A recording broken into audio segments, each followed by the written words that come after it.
Well, welcome back to Saturday Report. I'm Carl Higbee. Each week we take a look at critical issues facing our veterans. This is important to me after I served nearly a decade as a SEAL. But a 2018 study by the Apartment List found that post 9/11 veterans have become the first and only generation of veterans who have struggled to afford housing compared to their civilian counterparts in the same age group.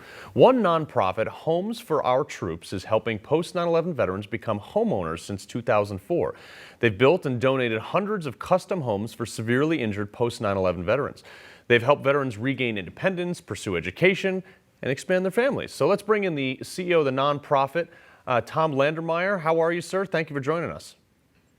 Doing great, Carl. Thanks for having us this morning. No, our pleasure, our pleasure. I mean, look, homes are key. I know actually a number of friends myself that served in the military that were homeless for, going on 2 years at some points.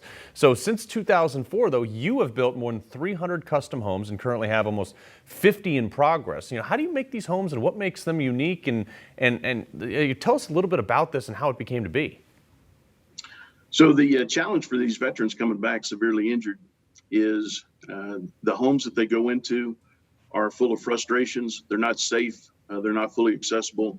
Going into a 2-story home, stairs, carpet, narrow doorways, hallways, can't use their wheelchair. So in essence, they've sacrificed their freedom and independence for the rest of us because they need help just performing some of the daily tasks that all of us take for granted. Mm-hmm. Yeah, I mean, it is crazy that the issue that I have is bigger one. The fact that groups like yours are needed is a serious issue that can be addressed at a governmental level. But the fact that you're there, you saw a need, fill a need. You don't just build custom homes, though.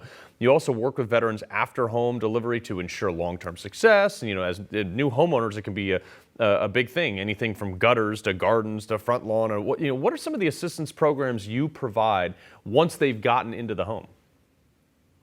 So unique to the organization is both that the veterans choose where they're going to live. We find the land, get a custom home builder in the area, build them a brand new home from the ground up. And then we stay in contact after we provide them their keys to their new home. We do not let them go. We've got an organization inside of Homes for Our Troops, veteran support that maintains contact with all of our veterans. First, we guaranteed them a quality home, and we're going to make anything right if there's a problem. Mm-hmm. Second, we've got more than 40 special adaptations designed into each of these homes to restore that freedom and independence. And we need feedback on those adaptations because we're constantly tweaking our home plans. Right. And last, the most important part, our tagline, building homes, rebuilding lives. Building homes is the one thing we do. It's our only real program. But rebuilding lives is what the homes really enable these veterans and their families to do. And we stay in contact with those veterans because we know, given the severity of their injuries, they're going to be rehabbing and recovering for the rest of their lives.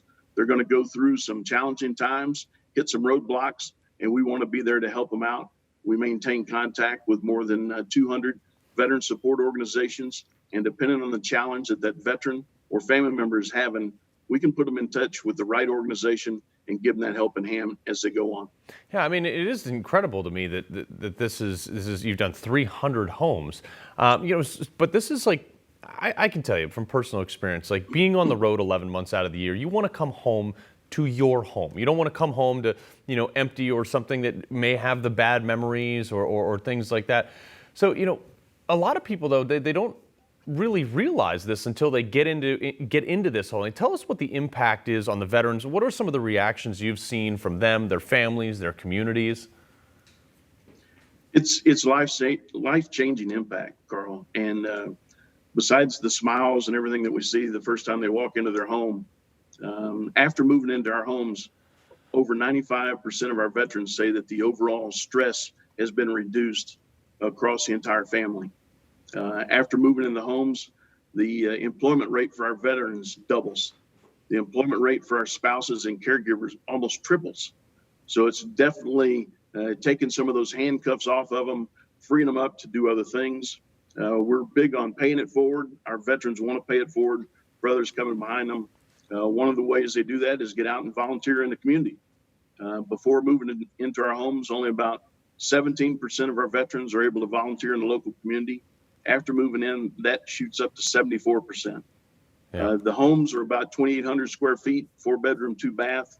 We build them that size because most of these veterans were really young when they were injured, and we want them to be able to either start or grow a family. Right. And since 2010, 220 babies have been born to our HVOD families. Really proud of that. Wow, I mean, it is incredible. It's actually a very heartwarming thing. And what's even better is, there's a lot of issues surrounding veterans charities and things like that, but you have the stats to prove it. Nearly 90 cents of every dollar, 90 cents, that's 90% of all your overhead goes directly to the veterans.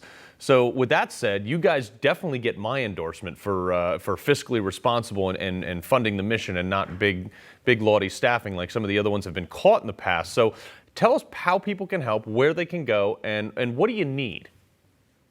The best thing that folks can do is go to our website, www.hfotusa.org. On there, you can find a build map of the U.S. that shows all the homes we've built, plus those 67 homes that we've currently got under construction. We got another 100 vets that are in the application process of our program. You can see where we're building. You can be involved. If we happen to be building your area, the most important thing you can do for us is wrap your arms around these veterans and their families and welcome them because they chose to live in your area. The second thing you can do is help spread the word. That 90 cents on the dollar, that's only achievable because we don't pay a lot for advertising. Mm-hmm. So we're a grassroots awareness organization. We need people to help get the word out. And lastly, I know it's been a tough year, but our donors, our corporate partners, our volunteers have stuck with us.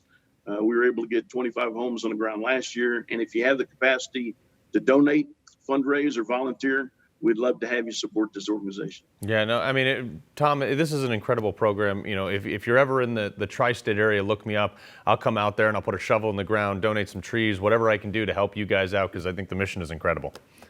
We'd be glad to have you, Carl, and anybody else. And we've got some going in there, as we'll let you know when. Perfect. Tom Landwermeyer, thank you very much for joining us. Make sure you go to the website right down below. I appreciate it. Have a good day, Carl. Thank you. All right. Folks, I talk a lot about issues just like this in my book, Crisis of Culture, the Political Battle.